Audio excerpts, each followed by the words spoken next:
स्वागत है आपका हमारे चैनल लैला की कहानी में, जहां आपको मिलती हैं दिलचस्प और सीख देने वाली कहानियां। आज की कहानी बेहद खास और रोमांचक है, जो आपको सोचने पर मजबूर कर देगी। क्या होता है जब परिवार में कोई अपना ही सही और गलत के बीच उलझ जाता है? क्या प्यार और समझदारी से किसी को सही रास्ते पर लाया जा सकता है? इस कहानी में आपको वो सब मिलेगा जो एक रिश्ते को और मजबूत बना सकता है। को अंत तक जरूर देखें और अगर कहानी अच्छी लगे तो लाइक, कमेंट और सब्सक्राइब करना न भूलें। चलिए शुरू करते हैं आज की कहानी। मेरा नाम प्रतिमा है और मैं अभी बीटीसी कर रही हूँ। मैंने प्राइमरी स्कूल में टीचर के लिए परीक्षा भी दिया है। हमारे घर में कुल 4 लोग रहते हैं। मैं, मेरा भाई और मेरे मम्मी पापा रहते हैं।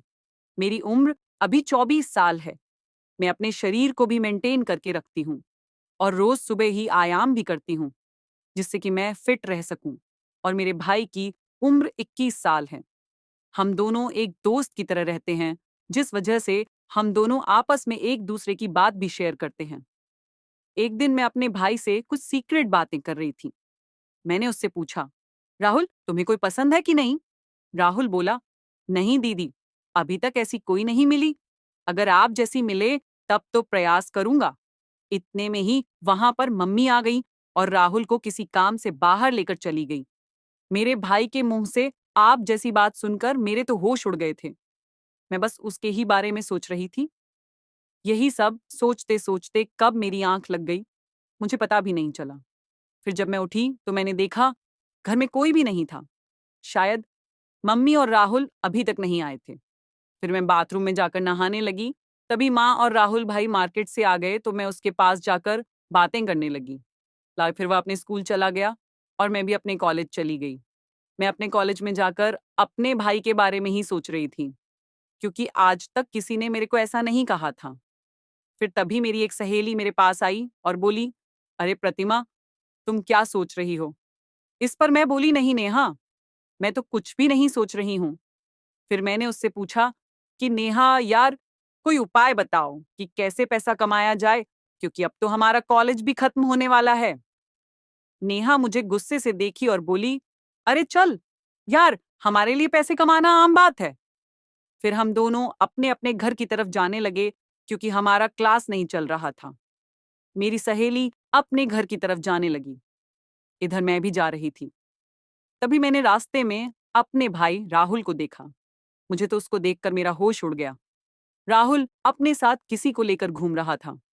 मुझे उस पर काफी ज्यादा गुस्सा आ रहा था, क्योंकि पापा इतना मेहनत करके पैसा लाते हैं और हमें पढ़ने के लिए देते हैं, लेकिन यह सारा पैसा बर्बाद कर रहा है। फिर मैं उसी गुस्से में घर चली आई और राहुल के आने का इंतजार करने लगी। मैं मम्मी पापा को भी यह सब बातें बताना चाहती थी, लेकिन मैंने नहीं बताया कि शायद उन्हें ठेस पहुंचेगी। फिर शाम के समय जब राहुल घर आया तो मैं उसके कमरे में गई और देखा तो वह टीवी देख रहा था। मैंने उससे पूछा, राहुल, तुम मार्केट में ऐसे क्यों घूम रहे थे? उनके साथ मत रहो, वरना तुम्हें बर्बाद कर देंगी। उसने कहा, नहीं दीदी, मैं तो घूमूं। उनके साथ घूमने में काफी मजा आता है और मेरे लिए यही समय है। अब नहीं घूमूं तो कब घूमूं? वह मुझसे गुस्से में भी बोल रहा था। मैंने उसे बहुत बार समझाया कि तुम ऐसा मत करो, लेकिन वह नहीं मान रहा था। मेरे बहुत कोशिशों के बाद वह बोला, ठीक है, उनके साथ नहीं घूमूं, लेकिन मेरी भी एक शर्त है।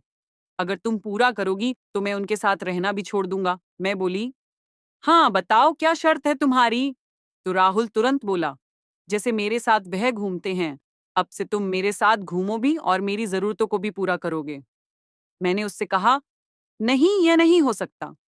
मैं भला क्यों तुम्हारे साथ घूमने लगूं? तो इस पर राहुल बोला, तो फिर ठीक है, मुझे मत समझाओ। मैं जो भी कर रहा हूं तुम मुझे मत बोलो। फिर मैं बोली, चलो ठीक है, शाम को सोचकर बताती हूँ। इतना कहकर मैं उसके कमरे से अपने कमरे में चली गई और बैठकर सोचने लगी। अब मुझे पूरी तरह से समझ आ चुका था कि मेरा भाई मुझसे क्या चाहता है। मेरे भाई की कही हुई बातों को सोच सोचकर मेरी टेंशन बहुत ही ज्यादा बढ़ गई थी। मैं अब तक ये सब एक्सपेक्ट भी नहीं किया था कि मेरा भाई भी ऐसा कुछ करने की सोच सकता है। मुझे तो लगा था कि मेरा भाई बहुत शरीफ है और आगे चलकर वह घर वालों का सहारा बनेगा। और घर वालों को बहुत अच्छा खासा कमा कर ला कर देगा। लेकिन वह तो अभी से गलत संगत में पड़ गया था। लेकिन यह बातें सुनने के बाद मुझे लग गया था कि मेरा भाई खुद के साथ साथ घर वालों की और मेरी भी जिंदगी खराब करने वाला है।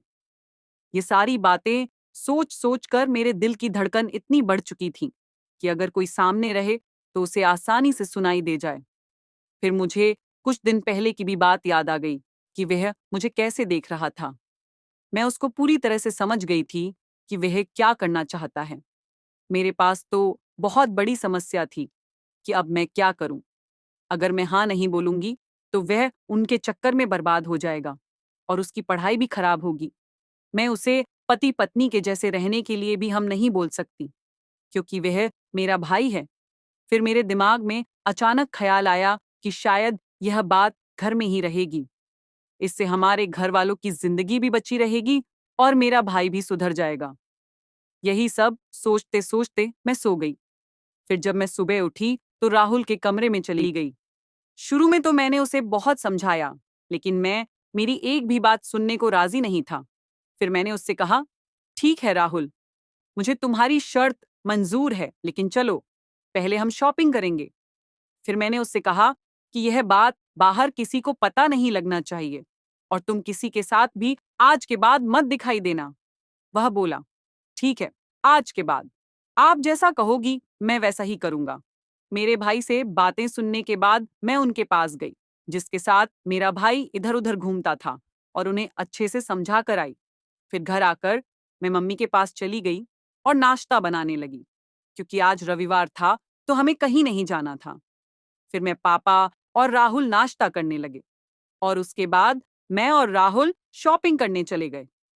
मार्केट जाकर राहुल ने मुझे कपड़ा दिलवा दिया और अपने लिए भी कपड़े ले लिए।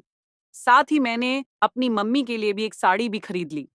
फिर शॉपिंग करके हम एक रेस्टोरेंट में गए और वहां से खाना खाकर घर चले आए। फिर शाम होते ही मेरा भाई राहुल मुझसे कहने लगा, चलो अब अपनी शर्त पूरा करो। तो फिर मैं भी शर्त के मुताबिक अपना काम करने लगी और उसे दिन के बाद से मैं राहुल के साथ एकदम पति पत्नी की तरह रहने लगी। मैं उसका एकदम पति की तरह ध्यान रखती थी और वह भी मेरा एकदम पत्नी की तरह ध्यान रखता था। उसके बाद हमारी जिंदगी में जो होना था वह हो गया। मेरा भाई भी काफी खुश था और साथ साथ मुझे भी काफी खुशी मिली। अब मेरा भाई बहुत ज्यादा सुधर गया है। वह किसी के साथ घूमता भी नहीं है, सिर्फ पढ़ाई करता है और घर आकर मेरे साथ एकदम पति पत्नी की तरह रहता है। इस तरह से हम लोग खुशी खुशी रहने लगे। मुझे भी मजबूरी में मेरे भाई को इस तरीके से समझाना पड़ रहा था, लेकिन इसमें मेरा कोई भी घाटा नहीं था, क्योंकि अगर मैं उसका ध्यान नहीं रखूंगी तो फिर कौन रखेगा। लगभग 4 महीने बाद मेरा स्कूल टीचर का ज्वाइनिंग लेटर आ गया और मैं वहां चली गई। अब हमरा परिवार भी अच्छे से चलने लगा था। हमारे घर में सभी लोग बहुत खुश हैं और मेरा भाई राहुल भी अपनी जिंदगी में कुछ अच्छा करने की राह पर चल रहा है। अगर मैंने उसे दिन मेरे भाई को नहीं समझाया होता तो वह आज गलत संगत का शिकार होकर होता और खुद के साथ साथ परिवार वालों के भी जिंदगी खराब कर देता। इस तरह से मैं और मेरा भाई एकदम पति पत्नी की तरह रहकर हमारे घर को बचा लिया और आगे तो आप समझ सकते हैं। तो दोस्तों, वीडियो अच्छी लगी हो तो चैनल को सब्सक्राइब जरूर कर दें। मिलते हैं अगली वीडियो में। तब तक के लिए love you and take care.